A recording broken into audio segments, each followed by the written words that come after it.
Спри, поеми си дълбоко въздух. Това, което чувстваш в този точен момент, не е съвпадение. Ти беше воден до това видео. От седмици, може би месеци, в гърдите ти тежи камък. Събуждаш се уморен, лягаш си разтревожен и дори когато се молиш, изглежда, че небето мълчи. Трябва да ти кажа нещо точно сега, което ще промени цялата ти седмица. Бог е освободил чудо директно за твоя живот. Това не е красива фраза. Не е реч от сцена. Това е духовен указ. И в следващите няколко минути ще ти покажа трите знака, които потвърждават това, точната причина, поради която той го освободи сега, а не по-рано, и какво трябва да направиш в следващите 72 часа, за да не изпуснеш този прозорец. Ако си прехвърлил 35 години и чувстваш, че вече си носил твърде много тежест в този живот, остани с мен до края. Защото това, което идва сега, е замислено точно за теб. Преди всичко, обърни внимание на една сурова истина. Повечето хора не изпускат чудото си поради липса на вяра. Изпускат го поради разсейване. Изпускат го, защото чудото идва маскирано.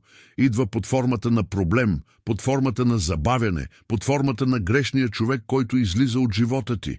И тогава Божието дете, вместо да разпознае движението на Отца, плаче за това, което си е отишло.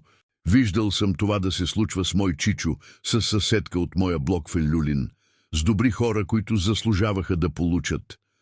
Чудото мина покрай тях и никой не го видя, защото гледаха в грешната посока. Днес ти няма да направиш тази грешка. Днес ще се научиш да виждаш. Първи знак. Запиши си го, защото той е най-често срещаният и същевременно този, който най-много обърква хората.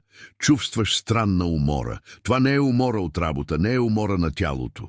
Това е умора, която сякаш идва от дълбините на душата ти. Спиш 8 часа и се събуждаш отпаднал. Вземаш си почивка и не си почиваш. Седаш на дивана в края на деня и сякаш самият диван тежи върху теб. Тази умора, братко мой, сестро моя, не е болест. Виждал съм лекари да пращат на изследвания, всичко да е нормално, а човекът да продължава да е счупен отвътре. Знаеш ли защо? Защото това, което те изтощава, не е тялото. Това е духовната война.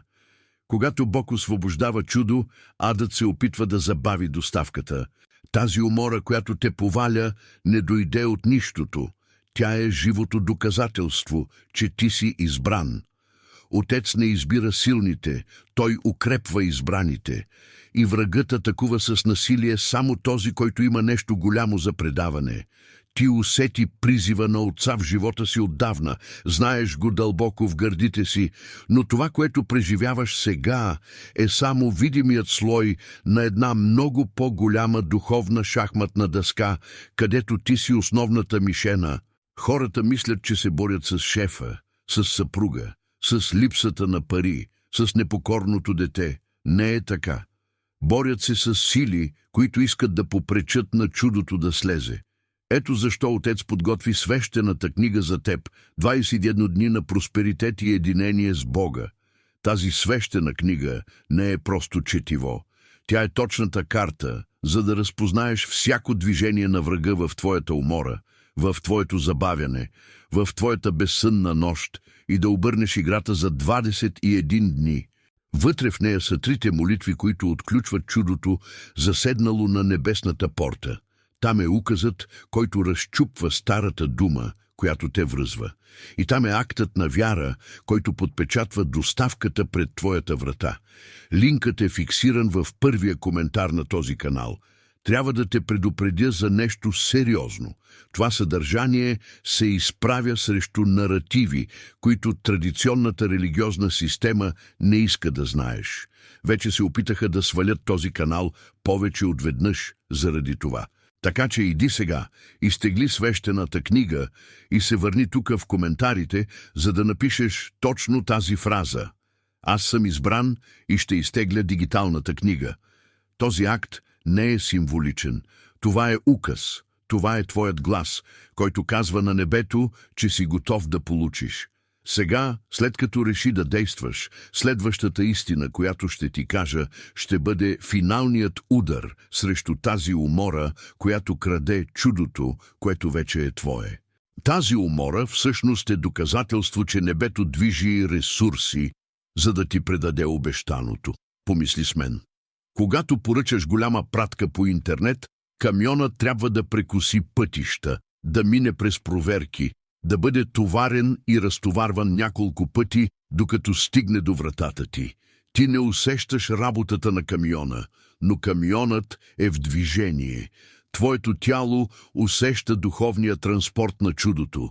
Когато разбереш това, вместо да плачеш, започваш да се усмихваш на умората. Защото всяка лошо преспана нощ е 1 километър по-малко до пристигането на доставката в дома ти.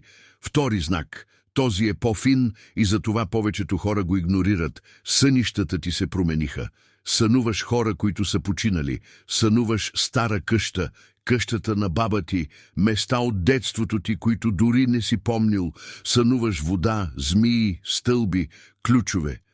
Събуждаш се посред нощ, точно в 3 часа сутринта и не можеш да заспиш повече. Знаеш ли какво означава това? Небето ти изпраща съобщения през единствения канал, който тялото ти не може да блокира – съня. През деня си заед, разсеян, в телефона, пред телевизора, в кавга с съпруга, в грижи за детето. През нощта душата ти остава гола. И точно тогава отец успява да ти говори без шума на света помежду ви. Искам да коментираш тук отдолу най-запомнящия се сън, който си имал през последните 30 дни. Защото всеки такъв сън е запечатано писмо от небето и когато го споделиш, друг човек, който преминава през същото, намира тълкуването в твоята история. Това тук е верига от благословии, не мълчи. Обърни внимание на нещо. Има сънища, които са послания, и сънища, които са опит на врага да те обърка. Как да ги различиш? По чувството при събуждане. Ако се събудиш с мир, дори сънят да е бил странен, това е послание от Отца. Ако се събудиш с страх, с стягане, с усещане за поражение, това е опит да се открадне вярата ти. И тази разлика е това, което разделя онези, които получават чудото, от онези, които го оставят да се изплъзне между пръстите им. Виж какво се случва в живота ти. Чувстваш умора, която никой не може да обясни. Имаш сънища, които никой не тълкува.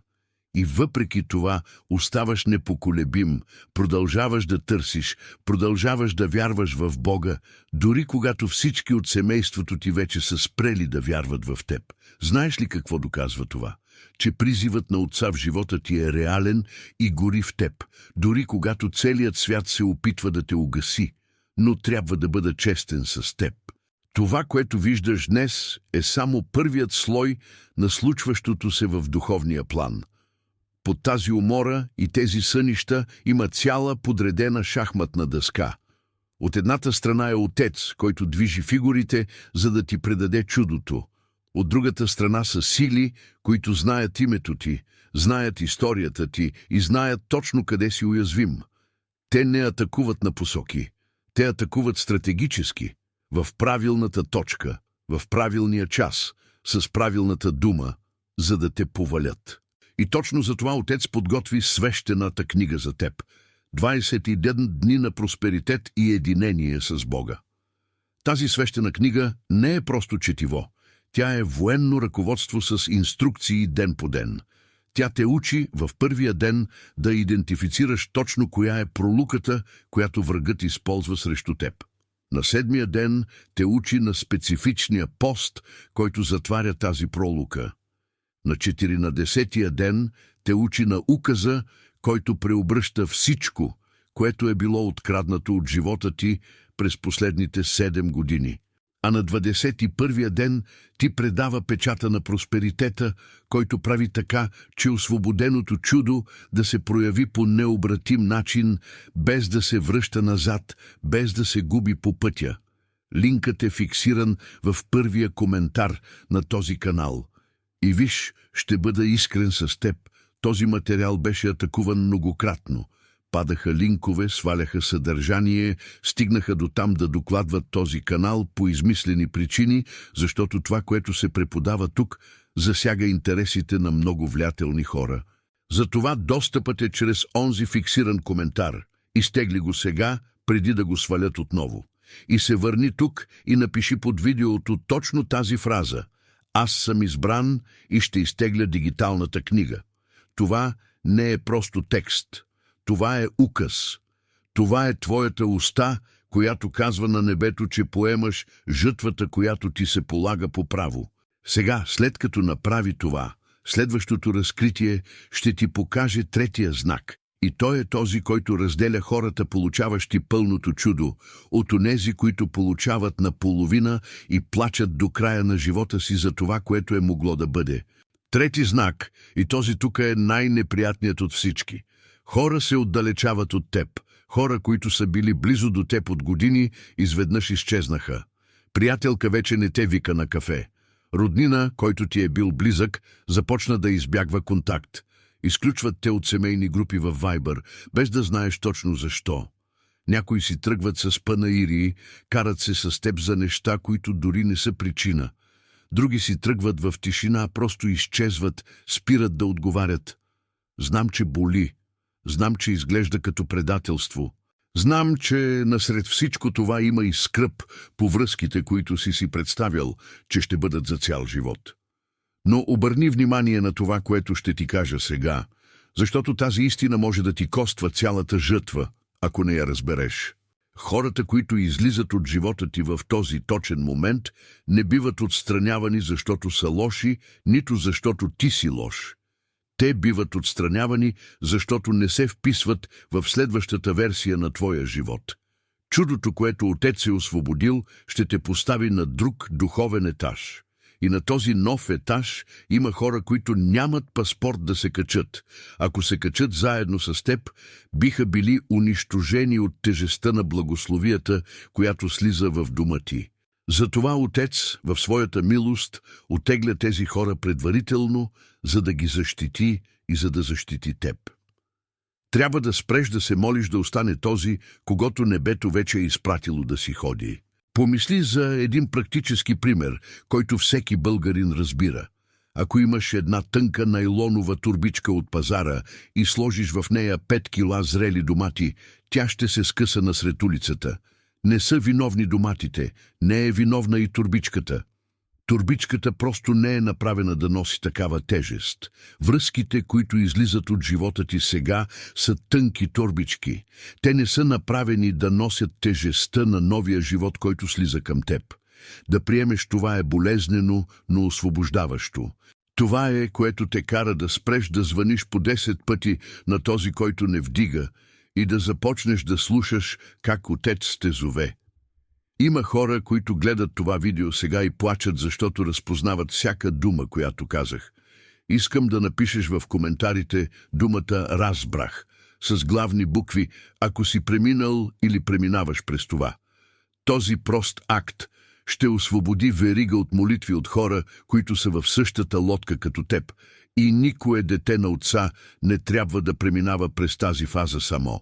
И тъй като сме в този момент на гола истина, абонирай се за този канал и активирай камбанката, защото следващото видео ще говори за 3 конкретни типа хора, които небето винаги отстранява, преди да освободи финансовия обрат, и ти не можеш да изпуснеш това разкритие заради едно известие от приложението, което не си получил от мързел да кликнеш. Преди да преминем към причината за всичко това, трябва да ти представя 4-тия бонус знак, който не беше в оригиналния сценарий на това видео, но който Отец постави в сърцето ми сега. Няма да го игнорирам. Изпитваш необичайно желание да организираш живота си, да изхвърляш вещи, да чистиш къщата, да дариш стари дрехи, които вече не ти стават, да решиш бюрократични висящи въпроси, които стоят отдавна. Това не е съвпадение. Когато небето ще предава новото, душата ти вече се задвижва, за да отвори място. Преживяваш духовно пролетно почистване и тялото ти се подчинява на указа, без дори мозъкът ти да разбира точно какво се случва. Ако почувстваш този импулс през следващите дни, не му се съпротивлявай, дарявай, чисти, чупи, изхвърляй, защото всяко отворено място е място, където чудото ще се настани. Виж докъде стигнахме.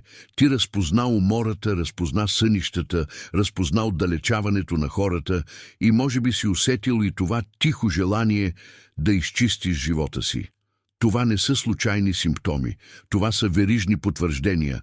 Небето не те предупреждава, че нещо ще се случи.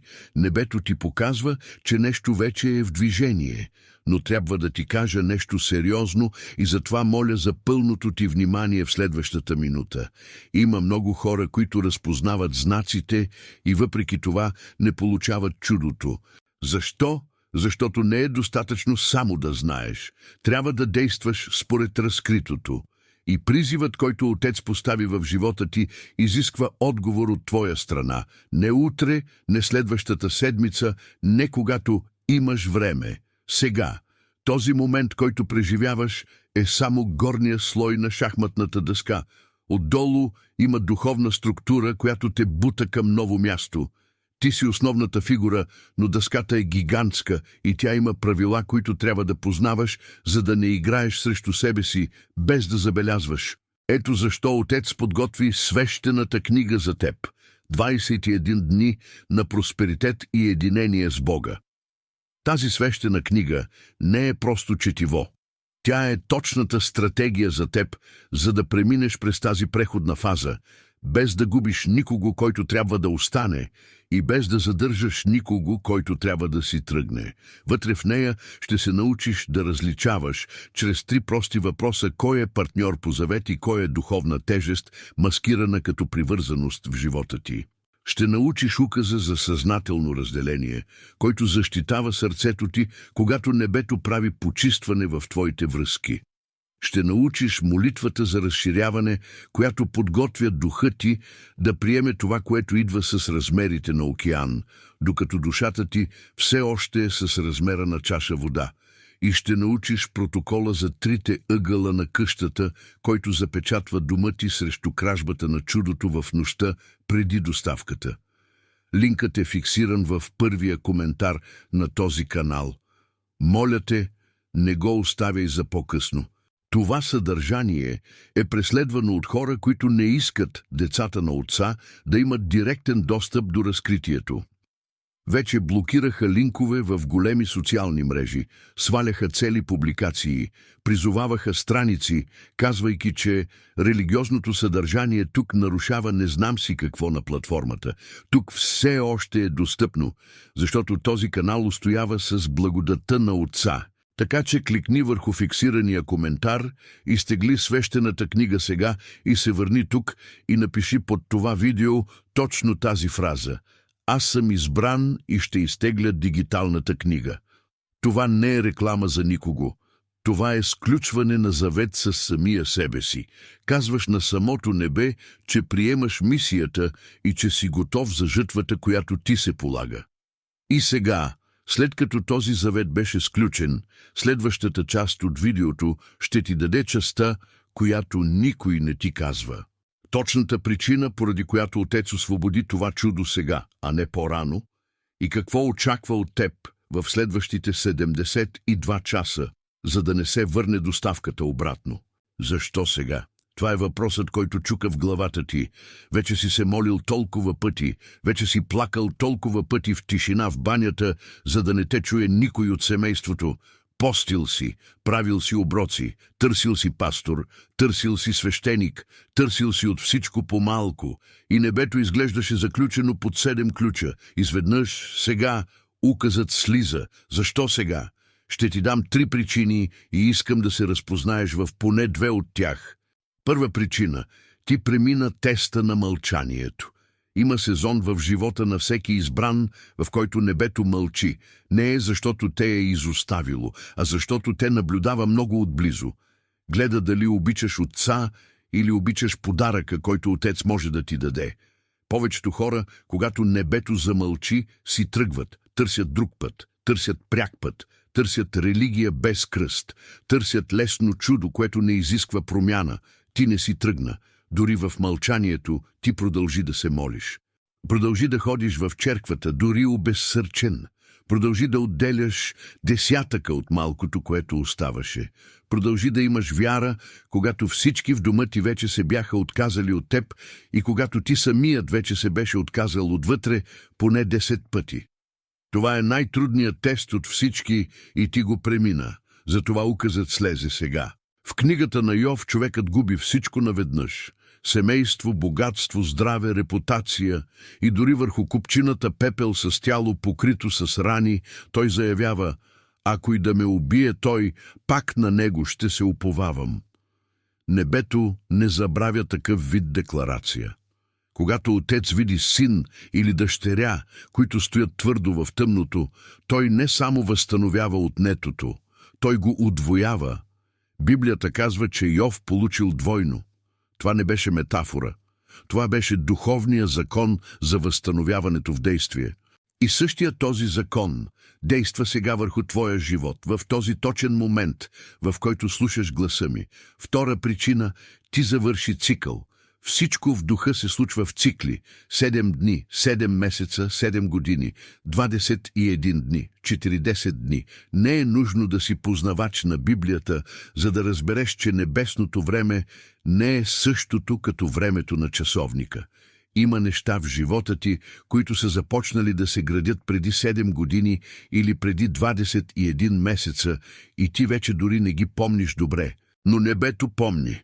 Небето затвори този цикъл миналата седмица или по-миналата и жътвата е озряла, готова за предаване. Това е като онзи земеделец от Тракийската низина. Той съди лозе и 3 години лозето не дава нищо. Вижда само листа, вижда само зелено, вижда само как времето минава.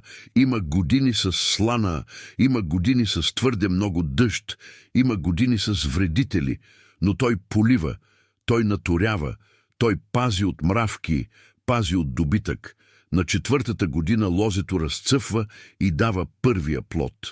Ти не си посадил лозето на 4-та година. Посадил си го на 1-та. Жътвата дойде едва сега, но ръката ти е в засаждането от самото начало. Помисли за живота си.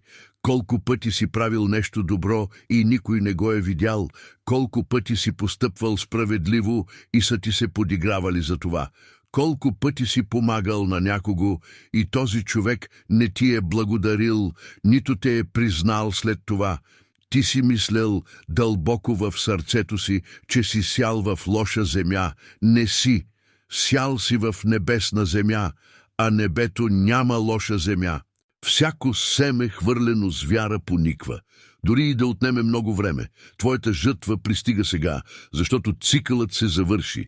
Не е защото сега го заслужаваш повече от преди, а защото сега дойде определеният час. Трета причина, и тази тук е най-деликатната от всички. Ти беше повишен без да знаеш. Съществува духовен трибунал и в този трибунал нашите животи се анализират част по част. Адът обвинява, Отец защитава. В определен момент, когато твоята защита стане по-голяма от обвинението, излиза благоприятната присъда. Ти беше осъден благоприятно, но на небесната канцелария й отнема време да регистрира и да издаде физическия указ в твоя живот. Това време е точно интервалът между твоята молитва и твоя отговор в материалния план. Ти не чакаш Отец да те чуе. Той те чу още при първата молитва, която направи. Ти чакаш канцеларията да удари финалния печат. И печатът беше ударен.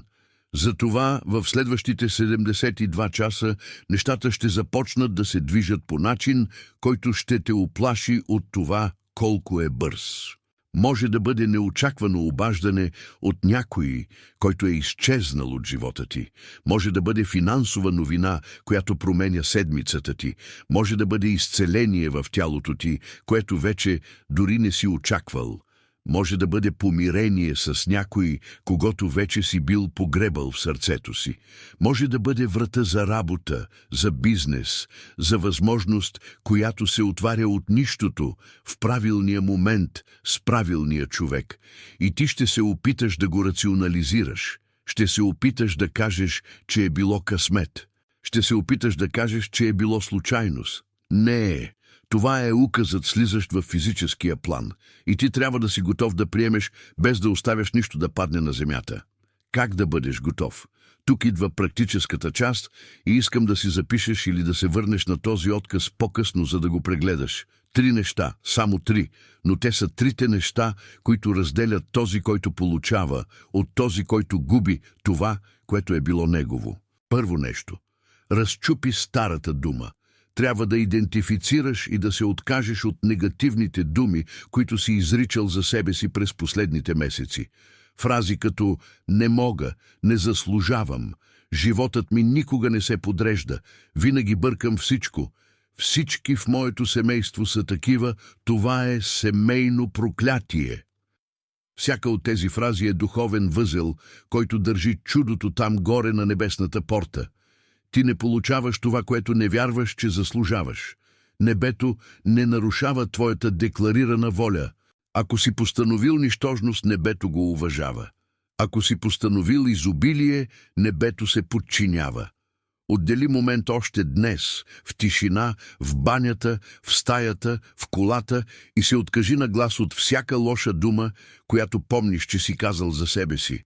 Кажи: разчупвам тази дума, отменям този указ и в името на Отца обявявам обратното за моя живот от тук нататък. Второ нещо, направи видим акт на вяра. Не е достатъчно да вярваш в тишината отвътре. Небето иска свидетелство, което се вижда на улицата. Помисли за онази жена от Евангелието, която имала кръвотечение от 12 години. Тя можеше да си остане вкъщи и да се моли при затворена врата. Не остана. Отиде сред тълпата. Докосна се до края на дрехата на Исус. Това докосване беше видимият акт на нейната вяра. И тя беше изцелена веднага. Кое е твоето докосване до края на дрехата? Може да е да започнеш отново онзи проект, който изостави преди 2 години. Може да е да се обадиш на онзи човек и да се сдобрите, дори и ти да не си бил виновният. Може да е да направиш финансова крачка на вяра. Може да е да започнеш обучението, което отлагаш, откакто завърши средно образование. Може да е да изтеглиш свещената книга, която те чака в първия коментар на този канал. Видим акт, небето го вижда и небето освобождава останалото. Трето нещо, пази жътвата. Когато указът слезе, адът тича да краде. И той краде основно през твоята уста или през устата на твоите близки роднини. Научи се да пазиш това, което Отец ти показва.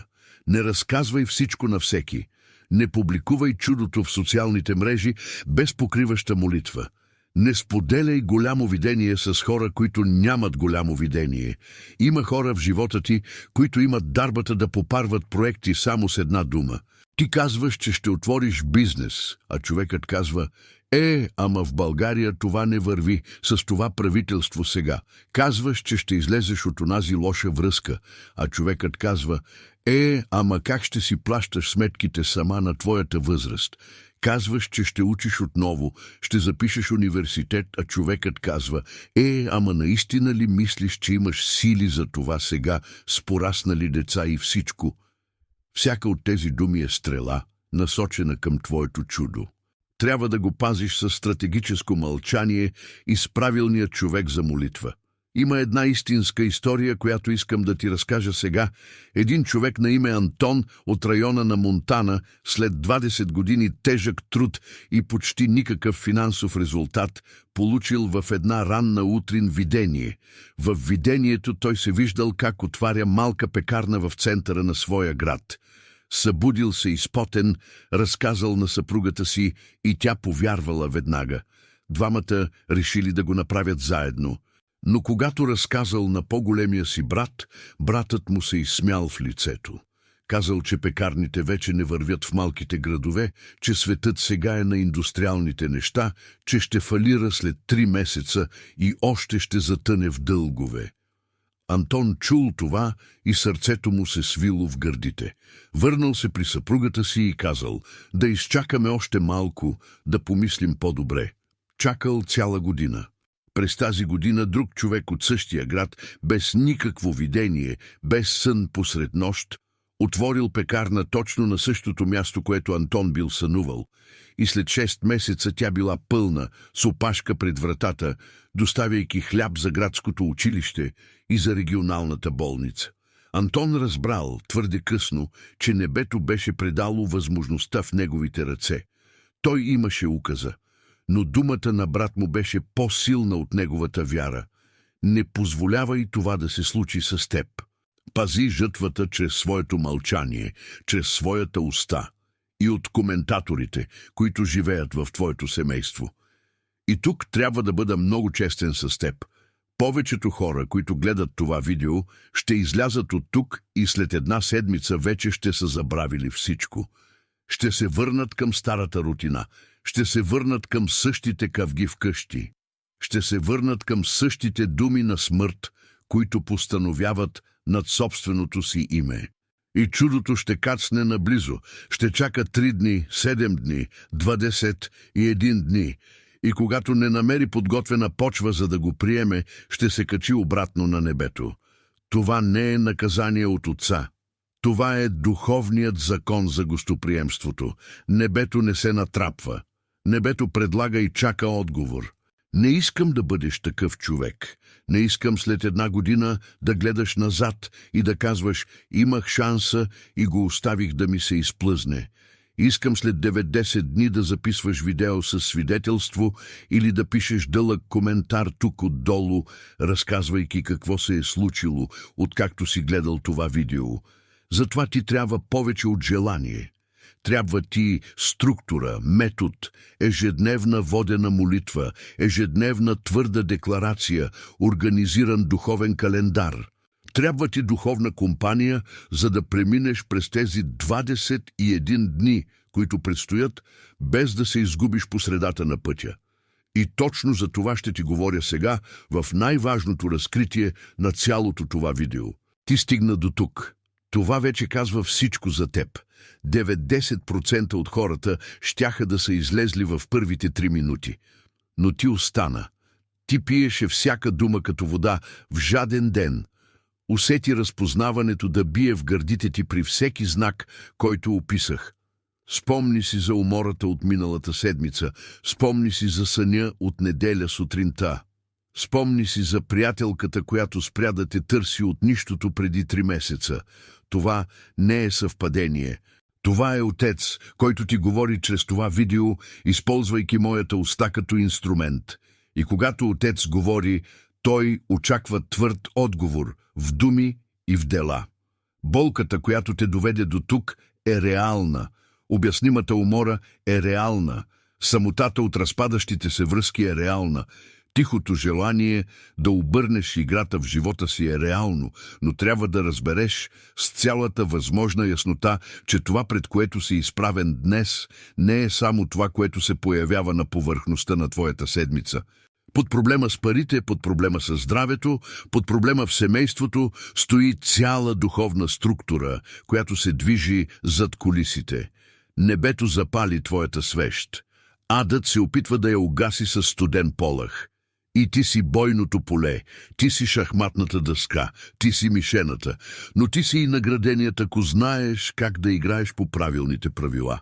Ето защо Отец подготви свещената книга за теб, 21 дни на просперитет и единение с Бога. Тази свещена книга не е просто четиво. Тя е пътят ден по ден, който Отец предаде, за да подпечаташ в физическия план на твоето ежедневие указа, който вече е излязъл в духовния план там горе. Всеки от 21 дни има специфична молитва, специфична декларация, специфичен акт, който трябва да бъде направен точно в този ден, в правилния ред, по правилния начин. Няма да има нужда да си измисляш молитви в момента, на колене с празен ум. Няма да има нужда да четеш 1000 книги, опитвайки се да разбереш какво да кажеш на небето. Вече няма да се луташ в тъмното, опитвайки се да откриеш какво иска Отец от теб в тази фаза на живота ти. През първия ден ще се научиш да отваряш цикъла от 21 дни с молитвата за възстановяване. Това е същата молитва, която отключва блага, възможности и изцеления, които са били откраднати през годините от твоята лошо изречена дума или от устата на този, който те е проклинал в тишина. На третия ден ще направиш разчупването на трите най-често срещани думи на смърт, които децата на отца наследяват от собственото си семейство, обикновенно от устата на бащата или майката, без дори да забележат, че носят това през целия си съзнателен живот. На седмия ден ще влезеш в 7-часов воден пост, който отваря небесата по начин, по който обикновената молитва не го прави. На 12-тия ден ще направиш видимия акт на вярата и свещената книга ти предава точно какъв е твоят видим акт, базиран на специфичния проблем, който те доведе до това търсене. На 15-тия ден ще напишеш своето заветно писмо и това писмо е духовният документ, който небето използва, за да регистрира твоето официално предаване. На 19-тия ден ще направиш молитвата за разширяване, за да може твоят капацитет да получава, да съответства на размера на това, което Отец ще предаде пред вратата ти. А на 21-я ден ще запечаташ всичко с указа за цялостен просперитет, който е финалната молитва, правеща така, че освободеното чудо да стане постоянен плод в живота ти, а не просто изолирано събитие, което идва и си отива. Тази свещена книга учи конкретно как да получиш чудото, което вече е постановено за теб, без да оставиш нищо да изтече по пътя. Защото небето може да освободи дъжда, но ако съдът ти е пукнат, водата изтича цялата през дупката. Свещената книга е поправката на съда. Тя е подготовката на земята, тя е методът на този, който получава и не губи полученото. Тя учи как да разчупиш духовната умора с специфичната молитва от втория ден, учи как да тълкуваш тежките сънища с протокола от четвъртия ден, учи как да направиш здравословното сбогуване с хората, които трябва да си тръгнат с указа от 8-я ден и учи как да отвориш своята финансова порта с видимия акт от 20-я ден. Всичко е навързано, всичко е подредено, всичко предава живота ти готов в дланта на Отца в края на 21 дни. Линкът е фиксиран в първия коментар на този канал. И виж, ще бъда директен с теб, защото да те лъжа сега би било грях спрямо твоето време. Този материал не се гледа с добро око от много хора. Този канал страда от постоянни атаки от хора, които не искат децата на Отца да имат директен достъп до разкритието. Вече е имало влиятелни хора, опитващи се да спрат това предаване в мрежата. Падали са линкове в големи социални мрежи от днес за утре. Идваха фалшиви сигнали в серия, искайки да спрат монетизацията и да ни заглушат. Конвенционалната религиозна система не обича съдържание, което поставя Божието дете в директен контакт с разкритието, без институция по средата, която да събира такса. Те искат посредник, те искат финансова зависимост. Свещената книга те освобождава от тази зависимост и те поставя на колене пред самия Отец, без институция по средата, без странични плащания. Затова я изтегли сега. Не оставяй за утре, защото утре може вече да няма наличен линк. Днес е в първия коментар на този канал. За утре не мога да кажа със сигурност. И когато я изтеглиш, направи нещо за мен, но най-вече за себе си. Върни се на това видео и напиши в коментарите точно тази фраза, с букви, които твоят собствен ангел-пазител да види от небето: аз съм избран и ще изтегля дигиталната книга. Не мисли, че това е маркетингова фраза, за да се надуват цифрите. Не, това е указ, това е свидетелство. Това е твоята уста, която има власт над живота и смъртта според книгата Притчи, обявявайки публично пред небето, земята и цялата социална мрежа, че приемаш призива и че ще действаш така, както Отец те е насочил чрез това видео. Този прост акт е твоето първо докосване до края на дрехата. Това е твоята първа крачка в тълпата. Това е твоето духовно кръвотечение, което спира още преди да си отворил първата страница на свещената книга. И небето го вижда, Записва го в книгата на твоя живот и освобождава останалото. Сега, след като реши да действаш, а аз знам, че реши, защото Отец не води никого до тук случайно и никой не гледа такова видео до този момент, без да е бил воден, следващата истина, която ще ти кажа сега, е финалният удар срещу духовното забавяне, което задържа живота ти твърде дълго. И финалният удар е този. Небето не преговаря с колебанието. То отговаря на движението, на направената крачка, на преминатата врата, на фразата, обявена на висок глас. Можеш да завършиш това видео, да затвориш приложението, да се върнеш към обичайната рутина и животът ти да продължи точно по същия начин, по който беше преди да натиснеш плей тук. Или можеш в следващите 5 минути да направиш 3 прости неща и да промениш духовния курс на цялата следваща година от живота си. Първо да харесаш това видео, защото всяко харесване задържа това послание в мрежата и пречи то да бъде заглушено от онези, които не искат то да стигне до повече деца на Отца. Второ, да се абонираш за този канал и да активираш камбанката, защото следващото видео, което излиза още тази седмица, е директното продължение на това разкритие и никой, който е получил указа, не може да изпусне стъпките на доставката, която предстои. Трето, да отидеш сега в първия коментар на този канал, да изтеглиш свещената книга и да се върнеш тук, за да напишеш отдолу «Аз съм избран и ще изтегля дигиталната книга». 3 акта, 5 минути от деня ти. Цял един живот, който се обръща от главата на краката си. Чудото е освободено, указът е подписан там горе, но твоят отговор определя доставката тук долу. Отец чака твоето «да». Кажи «да» сега, преди това видео да свърши. Защото когато този екран изгасне, духовният прозорец се затваря заедно с него. И не искам след 3 месеца да бъдеш поредният, който е видял как указът слиза и го е оставил да се качи обратно, без да се подпише отдолу. Подпиши се сега. Химикалката е твоя. Хартията